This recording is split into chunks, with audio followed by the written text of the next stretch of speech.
Hello, everyone. Welcome to the Jann Arden podcast. I'm here with Sarah Burke. Caitlin Green is still so sick that she has lost like 7 pounds since last Tuesday. It's not a diet that you want to be involved in, but it's some kind of weird flu. All of our listeners know that I am, I sort of think of myself as a writer. I'm absolutely a bookworm. I read voraciously. So I am so stoked, so honored to welcome an incredible author to the show and personality. I want to throw that in there because I've been watching Lisa Genova interviews for the better part of 2 weeks, but I digress. I'm going to continue on with my introduction. Lisa has a PhD in neuroscience from Harvard University, and she's known for her unbelievably unique position in contemporary fiction, writing stories about neurological conditions, bear with me, perfectly paired with our shared human condition, because you guys all know what I went through with my parents. So please welcome New York Times bestselling author, the woman behind Still Alice, one of my very favorite books of all time, Lisa Genova, who's going to tell us about her new novel, More or Less Maddy. Yeah. Oh my God, which is already a Canadian bestseller. Did you know that, Lisa? I knew that. Thank you so much, Jann. Thank you. I'm so happy to be talking with you. Lisa Genova, so right out of the box, take us to the beginning of this crazy ride. And I know you've been asked these questions a million times, but neuroscience, writing fiction, acting, dancing, I know all of this kind of plays into what brought you to this point in your life. And this isn't just a fleeting fancy. You have 6 novels and a nonfiction book under your belt, and you are a young person. Oh, well, I'm 54, so you are I a don't know, young somewhere in the person. middle there. But you grew up in the 70s. So Yeah. just sort of walk us back and the beginning of this journey for you. Oh, wow. Okay. So, yeah, my background's in neuroscience. I had always been interested in science and biology in particular. And then when I went to college, I took a class in neuroscience and I was like, I'm in. As you do. Yeah, well, because the brain, it's so fascinating. I mean, if you're a biologist, it's, I think, the most interesting organ, right? The heart is a pump, kidneys a filter, but the brain, this is the organ that is responsible for our ability to think and remember and our personalities and our desires and our ability to walk and talk and do pretty much everything. So I was fascinated. I also read a book called The Man Who Mistook His Wife for a Hat by Oliver Sacks. Around the same age, you're laughing. Yeah. So, I was like, wow, this neurologist writes with such compassion and humanity. And he was really a big influence in sort of me making the leap over to writing. But that wouldn't happen for many years. I was a neuroscientist. I studied primarily the molecular neurobiology of drug addiction for a long time. And I did that at Harvard and Mass General and the National Institute of Health. And a bit later, my grandmother developed Alzheimer's. Yeah. And I was one of the younger grandkids. She had 9 children, 5 daughters, 4 sons. And the daughters really did the heavy lifting of the caregiving. So that didn't Always, fall Lisa. to me. It's always the women. It is the women. I don't mean to leave out any men, but for the most part, it's 99% of the time. Sorry, guys. It is the daughters. No, we do. Women should really run the world, for goodness sake. I'm so tired of the men. And that's all the time we have for us today. Women should run the world. Goodbye. Yes. So my aunts were doing it, and but I'm the neuroscientist in my family. I have like an inside track to understanding this illness. It wasn't my area of research, but I could certainly dig in and learn everything about it and pass that education along to my aunts to help us better take care of her. And so I geeked out on the neuroscience, and I read the scientific research articles, which were very interesting to me, but did not help with our caregiving. I read clinical disease management, like clinical texts on the prognosis and sort of what the medications were doing, and that was helpful. And I read books like The 36-Hour Day, books on caregiving written by caregivers, and those were helpful for sure. But what was missing for me, interestingly, so I was about 28 years old when she was diagnosed, and I had lots of sympathy for her. I felt so bad for her and so heartbroken for her and so bad for all of us. Like, she didn't know who I was anymore. She didn't know who any of us were anymore. She had this amazing, beautiful life, and she had no memory for How how she old was was she when connected she to it. started down the road, Lisa? Yeah, so she was in her 80s when she was Okay. diagnosed. She had it for, I would say, 10 years before she was Because my mom was diagnosed. 72. I would say my grandmother was like 75. Yeah. Yeah. Which Yeah. is still way too young to have to start losing your short-term memory. And as we know, and I certainly don't need to tell you, when you don't have short-term memory, Yeah. it is virtually impossible to enjoy a human life because it's dominoes. You know, you start taking those out and the track just doesn't keep going. I mean, you Yeah. can, my mom said, Jan, you do not need to remember everything to be happy. Nice. I mean, she said lots of really crazy things to me, but a lot of them were profoundly left lasting imprints on my mind. So yeah, Mm. you're dealing with your grandmother, and Yeah. And so she's got, it's frustrating. yes. And so she's got these symptoms of dementia. So she's confused and she's not making sense. And she's talking to these little plastic baby dolls as if they're real babies, and wanting to go home, even though she's already in her house. Yeah. And so I did not know how to be comfortable with her dementia. I did not know how to be comfortable around her Alzheimer's. So while I felt all these feelings for her, that's sympathy when you feel for someone.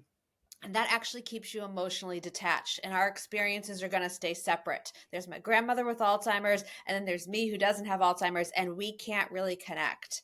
And she can't join me in my reality because she has Alzheimer's. It has to be my job to join her where she is. But I did not feel comfortable enough to do that. I didn't have empathy, Jan. I didn't know how to feel with her because it made me so upset.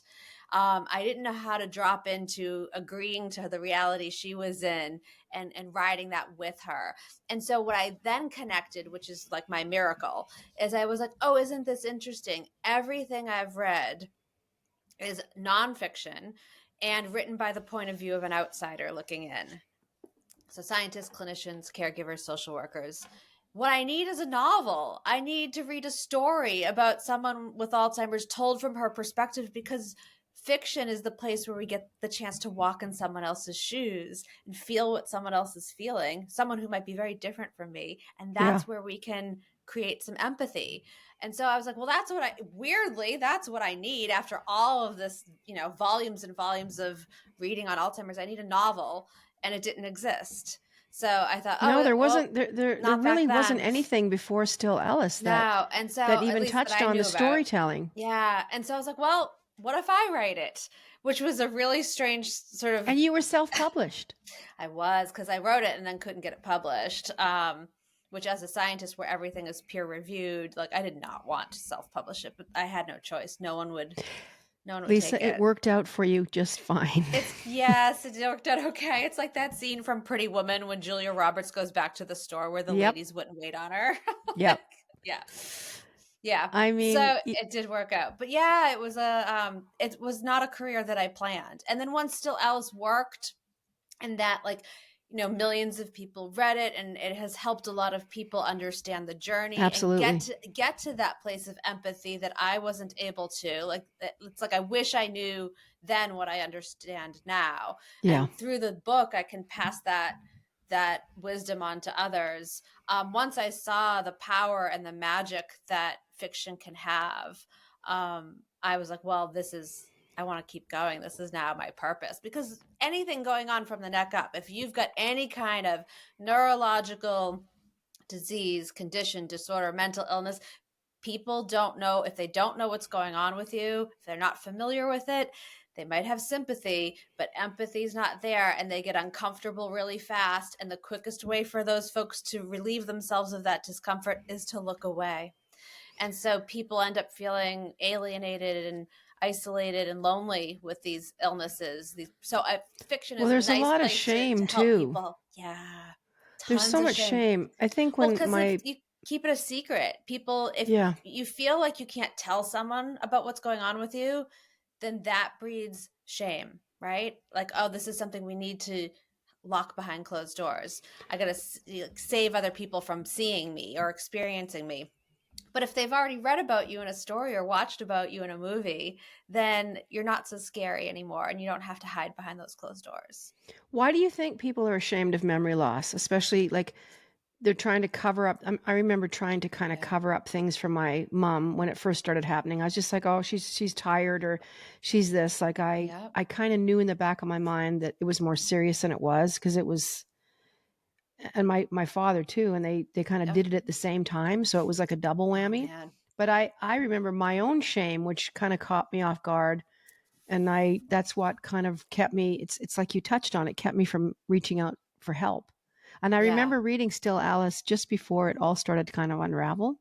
Okay. It was and it was so helpful to read that story. It was Oh, scary I'm as so hell. glad. It Yeah. scared the living bejesus out of me.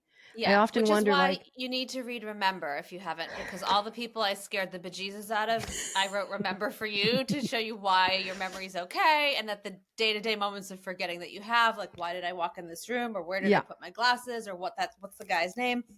It's normal, and show you why it happens, and you'll be less stressed.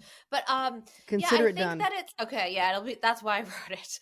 Um, yeah, because I was talking about Still Alice all over the world, and like after every talk, women would corner me in the ladies' room with questions about their memory, assuming they're 50 years old, and they're like, "Oh my god, I must have Alzheimer's," and everything everyone was bringing to me over and over was normal, and I was like, "Oh, people need the owner's manual to memory, otherwise they, after a certain age, especially if they have parents who went through Alzheimer's, Hmm. it's just it messes with your head, and you Yeah, get really scared."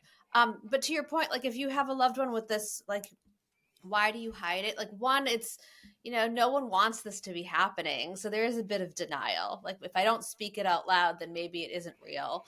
And then for there's you sure. don't want to make people uncomfortable. There's like, oh, if I let people see mom or dad, or if I really expose their memory issues, then I'm going to make my neighbor feel uncomfortable or awkward, and I don't want to put them through that. And I think that we can be braver than that. I think that our neighbors are capable of handling it. And if they're not, that's on them. But for the most part, I know a lot of people with Alzheimer's now, and the world is much more accepting of it. Then it's more open now. So you can let your neighbors and loved ones know, like, oh, well, she's not going to remember what you just said. Just say it again. Yeah. Or they make mistakes, and it's like, oh, yep, she's having some memory problems. And people will hang in there with you. Oh, absolutely. Community and a village of people who are in the know about this is incredibly helpful. I mean, people need support. This is a hard journey, as you know. If you have to go through it alone, it's harder. So if the more you can involve your community, the less lonely you'll feel in it, and that's helpful. Oh, okay, let's do it. Lisa Genova, let's just jump right into More or Less Maddie. Yes, please. Um, it's so fantastic. It This story is so different, and it's something that I have thought about a lot, because I had a cousin that unfortunately didn't make it through the journey of Oh his no. bipolar disease, and he took his own life. This was about 3 or 4 years ago. Really hard on the whole family, but he was a university student. So let me tell you, More or Less Maddie, your new novel, which I will remind our listeners again, is a bestseller in Canada. So if you are looking for something to read, More or Less Maddie, jump on that right now. It's available everywhere. So it is, this time it's an examination of a really bright, smart young woman who's trying to understand what's going on in her own mind, and eventually the diagnosis of a bipolar disorder. But it's a funny book. There's lots of comedic moments in this book, because you do have to laugh in the face of really hard things. So tell me about the the sort of the where this began, Okay. and what inspired you to go down, because it's just really important for anyone that's in university or secondary school right now that is feeling a bit bonkers to read this book. It really is interesting. Thank you. Yeah, so I wanted to write about something that is categorized as mental illness next. Again, I will write anything about anyone dealing with something from the neck up. So any brain issue. And I hadn't tackled mental illness yet. And interestingly, there is no neurobiological, neuroanatomical, neurochemical reason to carve out some of these brain conditions and call them mental illness. It's arbitrary. And I think that it does us a disservice, because I think that while there is this shame and stigma that's attached to any neurological issue, like Alzheimer's, there's another level of fear and distrust and dismissiveness if what you have is called mental illness, I think. So interestingly, I wanted to go there, and I had the sense that bipolar disorder was hiding in plain sight everywhere. You hear about like it more and more these days. Yeah, it's so prevalent. Like the numbers they're all kind of all over the place, but the average is like 1 in 50 people have it. What?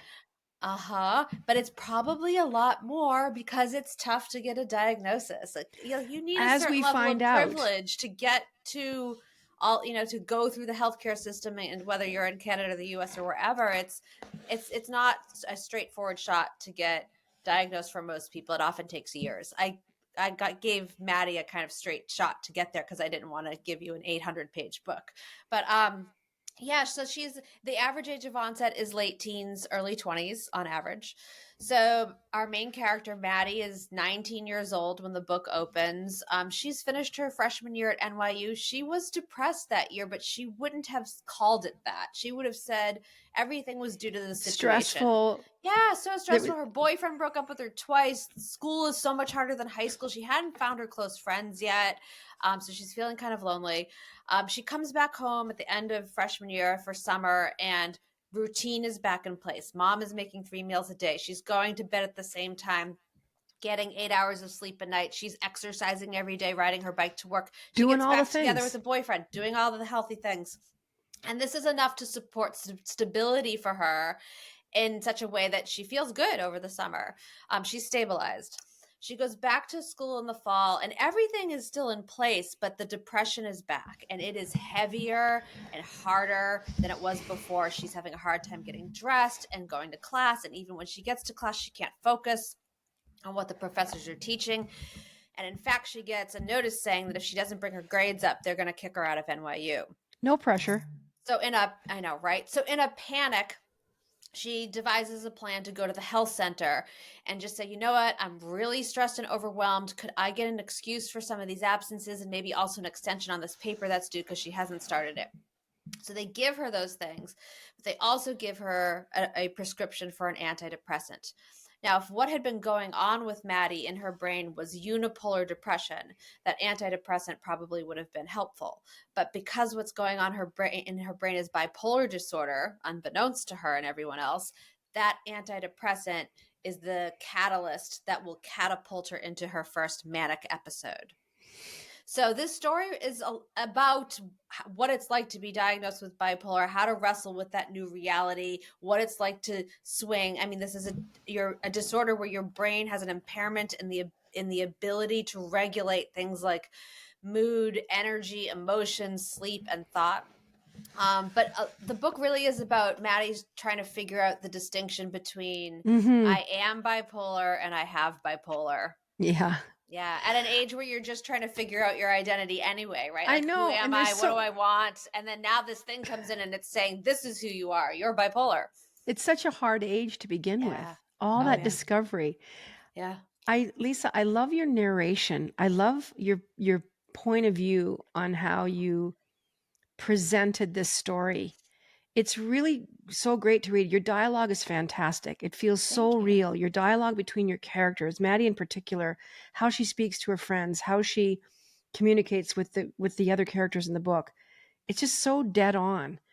I don't know if you're drawing on your 19-year-old friendships or going back in time, but it just rang really true. And like you said, you're a woman in your early 50s, but the way you describe Maddie and her world is very visceral. Like you really nailed it. Oh my gosh, thank you so much. That means a lot. You're so welcome. I just want to read just a passage just to give our listeners a sense of how you speak about it. So it's chapter 16.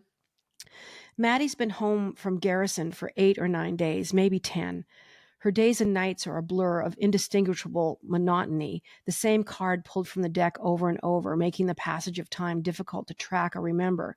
It's almost noon, and Maddie is still in bed, even though her mother parted the curtains and raised the shades hours ago, hoping the sunshine would lift Maddie's mood and, by extension, her body out of her bedroom.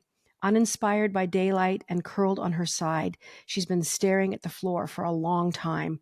Her childhood lovey, a once white, now gray lamb named Sheepy, is face down, knobby tail up, abandoned and alone in the corner. I just think that sets, I can relate to that. I don't have bipolar. And there was a time in my life where I was very blue when my mother came into the room and set her hand on the small of my back to kind of encourage me to get up. Well, you've been down here for 16 hours. I just thought I'd come and check to see if you're alive. And I didn't have clinical depression, just something shitty had happened. But just the way your descriptions aren't too flowery, they're not literary. I don't think you ever omit anyone from feeling like they need to be academic to read your books and understand the emotional importance of them. And I love that about your writing. Thank you so much. Yeah, that is the intent behind my writing. It's not to leave anyone Yeah. out, that this needs to be accessible to everyone. And you know what I And you're mean, going to right? feel it. I do. Yeah, It's thank not, you. you don't make people feel like, oh, I don't really understand it. These are emotional responses and real time, real conversations that people are having. And I love that. Thank You you. know, and I think coming from your background, it could be frickin' sciencey, and you don't do it. You don't pull that. No, Why? because that's not what I'm writing. I could write a nonfiction book about bipolar. I mean, I've read so many textbooks and so many memoirs and talked to a lot of people who have it and their loved ones and psychiatrists who treat them and psychologists who treat them. I could write that nonfiction, sciencey textbook, but that's not what I'm trying to do. I'm trying to reach everybody. Mm-hmm. People who are familiar with it and live it and know someone and love someone who has it, they should feel seen and heard and validated on those pages. People who don't know anything about bipolar, has to be a really good story that you want to turn the page for them to get the education. So the education has to be in the lived, felt experience of the story, not like, bullet points and homework. Yeah, it has to be the story that works. It has to, you have to want to know what happens to this character and care about her. Getting back to your dialogue, I read something really interesting, and it might even have been in an interview that I saw. And you spoke to, your love of acting and your interest in acting early on, and how that informed how you went about your dialogue. Because, like I said, the dialogue is just you forget you're reading a book, like you're in there, very much like Oh, Still Alice. Jan, Like thank you. I'm reading away, and well, it's true. I read so much stuff. And sometimes you just don't believe it. It just doesn't feel real to a character as much as Yeah. people try. And I guess they're just trying too hard to be academic. I don't know what the thing is. I'm not making judgments. It's just, how did acting inform dialogue? Because you did speak to that at one point, and I hope I'm Yeah. getting that right. Yeah, so because I never took a writing class. So, I have my PhD in neuroscience. Listen to this, people. Yeah. So, I mean, I read a lot on writing, like Stephen King's on writing and Bird by Bird and Writing Down the Bones by Natalie Goldberg. I read a lot of books on craft because I'm a good student. But I didn't actually go to school for writing. I don't have an MFA. I didn't belong to a writers group. None of that. But what I did do is I trained as an actor for a while, and I acted on stage a lot in Boston. And I found that the acting training applied beautifully to writing.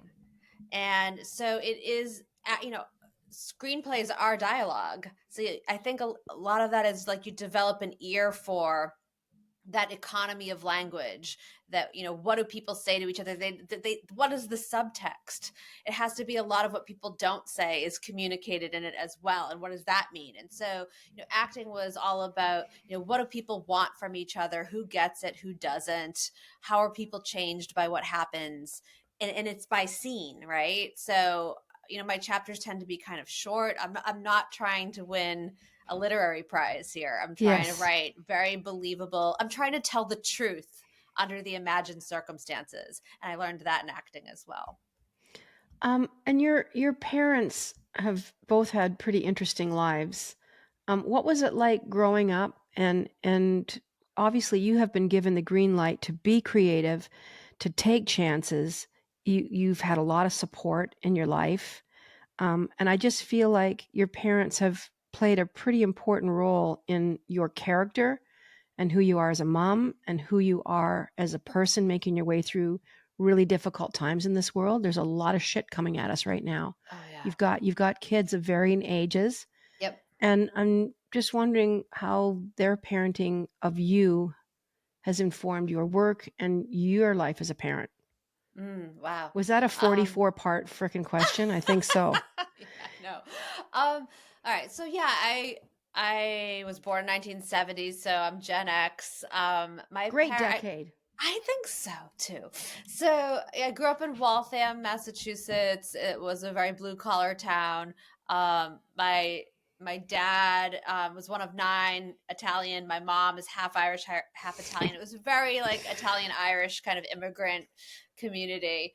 Um, and I had a great childhood. My dad he worked as a computer programmer, a Of course he software high did. tech kind of guy. He yeah like and he's lovely. My dad is a great man. He's one of the sayings he's always said to my brother and I are um, work hard, have fun, do good.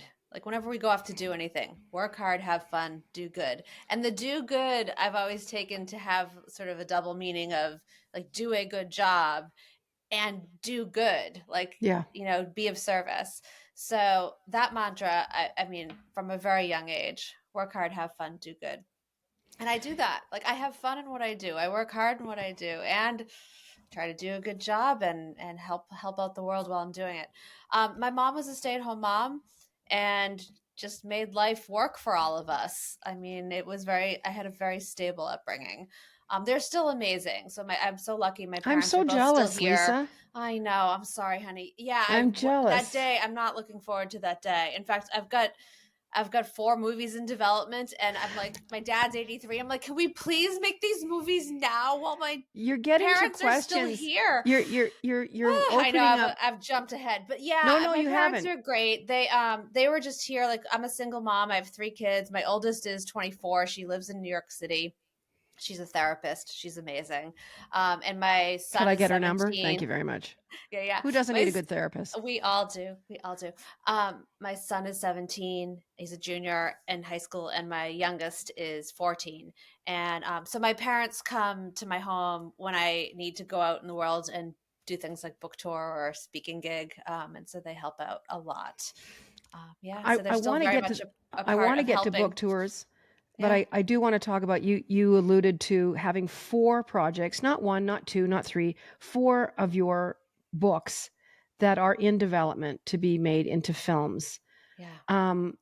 That blows my mind. Like authors dream of something like that. Like I think of Adriana Trigiani, in getting Big Stone Gap made and the things that she has done. And you guys seem to walk, similar paths in, Adriana is a director. And do you have a hand, like a big sort of part in developing how these things come from the page into the screenplays and onto that screen? Like having 4 projects seems like very daunting to me. Well, some of them I'm not very involved in, so Okay. that makes it easier. So for Inside the O'Briens, I have written the script, so I'm very involved in that one, and we have our director, and we're going to start to cast it Good next. for you. Yeah, Every Note Played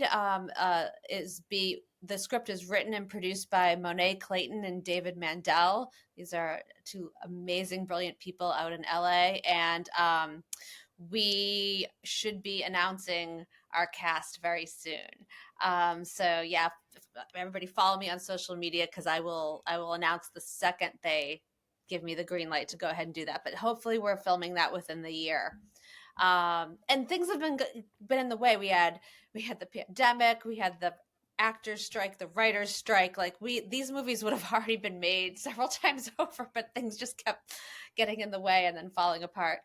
Left Neglected is in development Oh, jeez. as well. And More or Less Maddie. We have our main actress for that already attached. Really? So, yeah. That's just absolutely incredible and inspiring. And you know, this question probably gets really tired, but how do you make the time to do this? And I know your kids are getting older, but I think women in particular, single moms, single parents, you know, they're looking at you and they're doing their best to write 200 words in a journal every night before they go to bed. Yeah. And there's a lot of aspiring writers out there. Like, you're so inspiring. Like, I was very nervous about having this conversation with you today, Oh, no. just because you're so accomplished and, So are you. well, I appreciate that. But I mean, for people that are listening right now that are trying to, Sarah's laughing. She's like, do you not see yourself? Oh my gosh. Okay. well, no, I don't think any of us see ourselves probably the way other people see us, but you know, you just writing a screenplay but having these 4 things on the go and doing these things. I mean, it seems it's a dream. It seems dreamlike to me. And I'm sure you appreciate that. You strike me as a person grounded, someone who is steeped in gratitude. I just feel it when I speak to you. I don't get this pompous kind of elitist attitude from you whatsoever. And like I said, I've watched a lot of interviews and read a lot of stuff because I want to kind of get a sense of who I'm speaking with. But how do you sit down and make the time to do this work? That was my question. How long did that take me? Oh, I love you. All right. So, it is, I think, being a scientist, I think really helped train me to be a novelist in so many ways, because in science, you show up to the lab bench every day, you work alone, you're not going to get, your experiment isn't going to be done for months, if not a year or more. I mean, it's a real long patience. It's a marathon. Yeah, it's patience. So, but it's also showing up every day. Like the only way to get it done is to show up. So, and thank you. Like as a single mom, like it's all on me. So like I'm 100% financially responsible for all of my kids. So, I have to make it all work. And as a writer, I'm also a speaker, which really helps.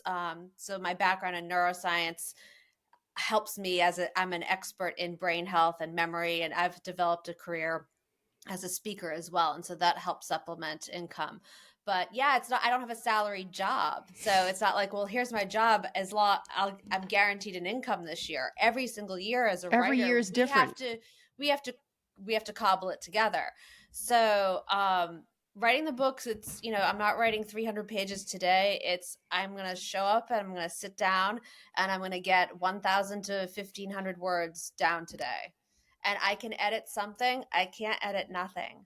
So it's not fancy or romantic. I live on Cape Cod and people imagine me sitting in an Adirondack chair facing the beach while I write. And it's like, I sit at the kitchen table staring at the closet door or facing the closet door. I used to write at Starbucks. I got a dog over the pandemic, so I don't leave my house now because I don't want to leave my dog alone. He's asleep at my feet right now. But yeah, it's you sit down and you get the words done, and it's most writers who have all day and infinite time and no children, they don't write for 8 hours a day. They typically do 4 to 5 hours, and then that's a good writing day. That's enough time while your kids are in school. So my shtick has always been drop the kids off at school. Now my son drives, so I don't even have to do that. But after they go to school, I've got 4 to 5 hours that I can devote to staying in the seat, no social media, just to get the words down, or write it by hand if this feels stuck. I go back and forth between pen and computer. And I love that. Yeah, pen is more permissive. It's like I can just write and it's like, oh, this doesn't matter because it's just on paper. So, but like it often like lets things go, and I can complain about myself, like, what's wrong with me? I'm so scared. I don't know what happens next. Like, oh my God, what if this is terrible? Lisa, it's fine. Like, you're gonna get through it. Like, write something down. You'll fix it later. Like, I'll pep talk myself on the good advice. On the page. Listen to that. Listen to what Lisa's saying. But then I usually have an hour I have an hour usually baked in there as well before the kids come home to try and take care of my Good. body as well. So an hour walk while listening to an audiobook or yoga class or a dance class, because I love to dance. Something where I get to move, maybe outside if the weather's warm enough. And then the kids come home, and then I am their personal assistant, You personal download chef, all their their Uber, stuff. I'm like, I just work for them. Yeah. Until until they go to bed. And then I go to bed too. I like, as a neuroscientist, with every neuroscientist I know prioritizes sleep. So I really love getting I like to get 9 Well, hours a we night if talk I about that can. a lot on this podcast, is Get your just sleep, honey. Yeah, rest, yeah. rest, rest. It's so Yeah. important. One more question before we let you go. And you've been so generous with your time. Going out on the road and selling things. And, Yeah. because obviously, Lisa Genova, you're a brand. As much as you don't want to, talk about that or focus on that, it's still, you're a brand, and you have written books, like you said, from the neck up, that really explore the human mind and where things go right, where things go wrong, where memory fails us, where, all those things. Now you go out on the road, you're in bookstores, you're in small theaters.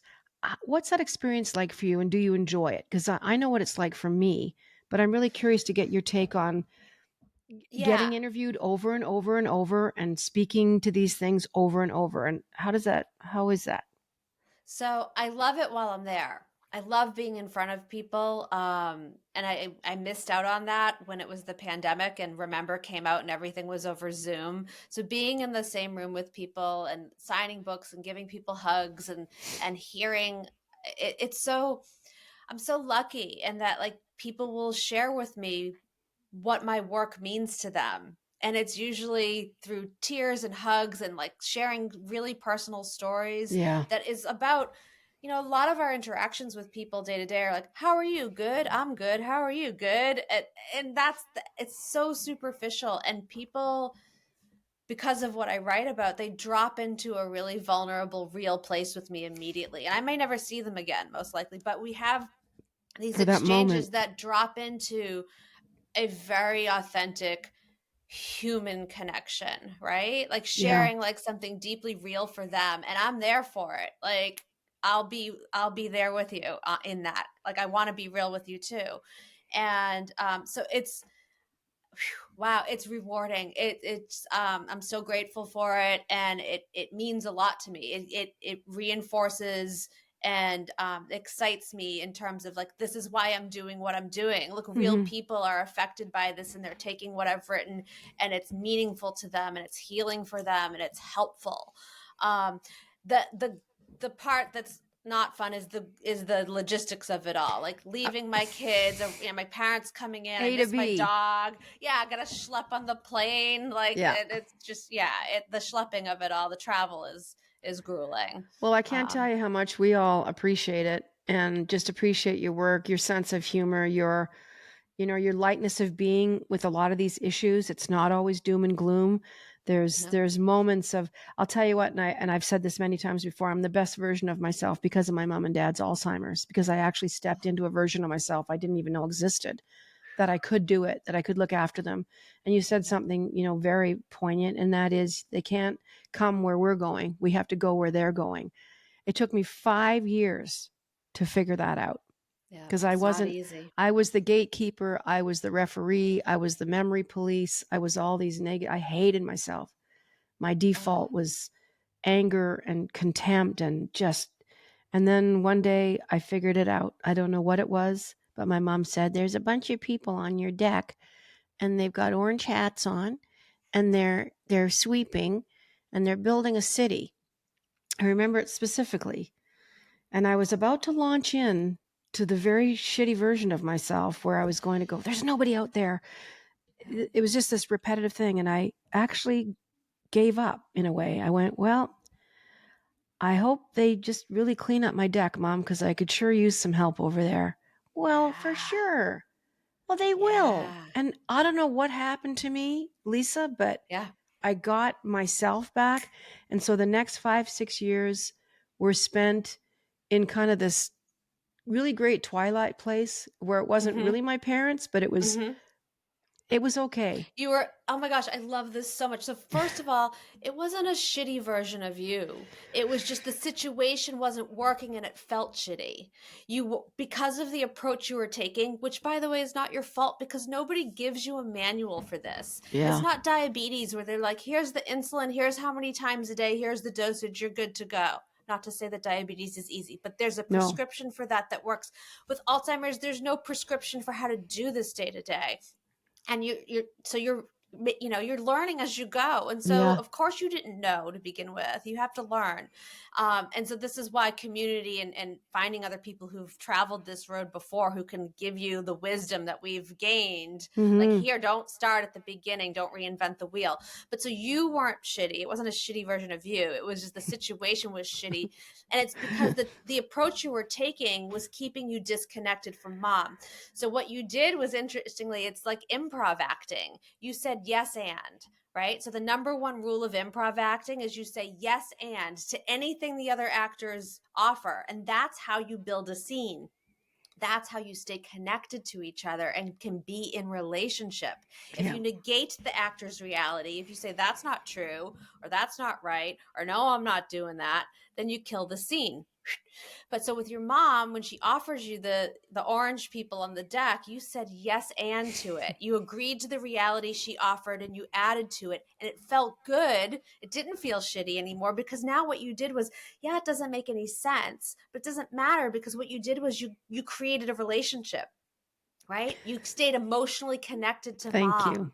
Yeah. And I wasn't hurting her feelings in that moment. No, right. Like, so the example I use is if my Nana had said to me, oh, I'm waiting for my mom to come. She's going to be here any minute. Like, it's not my job to say, Nana, your mom died 30 years ago. Because now she's going to be all upset. She's going to live the death of her mom. She's got to do it all over again. Oh, what my do you God. mean she freaking died?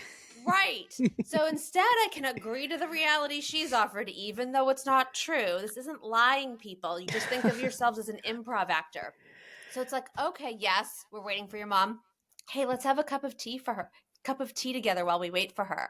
Yeah. Oh, she had a great garden, didn't she? I Tell love me about that. her garden. So now you're just in conversation and you're waiting for someone who's been dead for 30 years. That's okay. Yeah. No, because now it is. You're connected. That's the point. Yeah. Lisa Genova, I could talk to you for about 72 years. Maybe I'll get lucky on a desert island, but your writing is superb. Your storytelling is so visceral.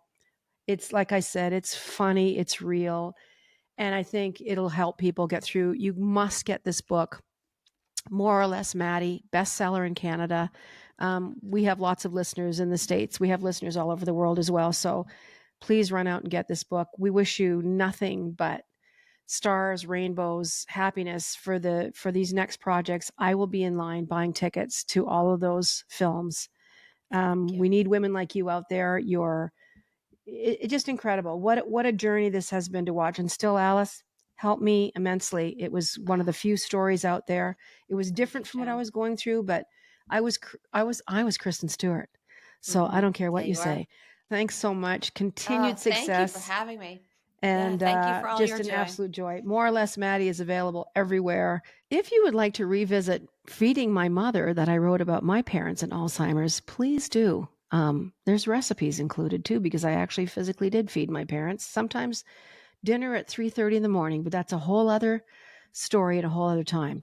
Lisa Genova, thanks for being with us. Thank you, Sarah Burke.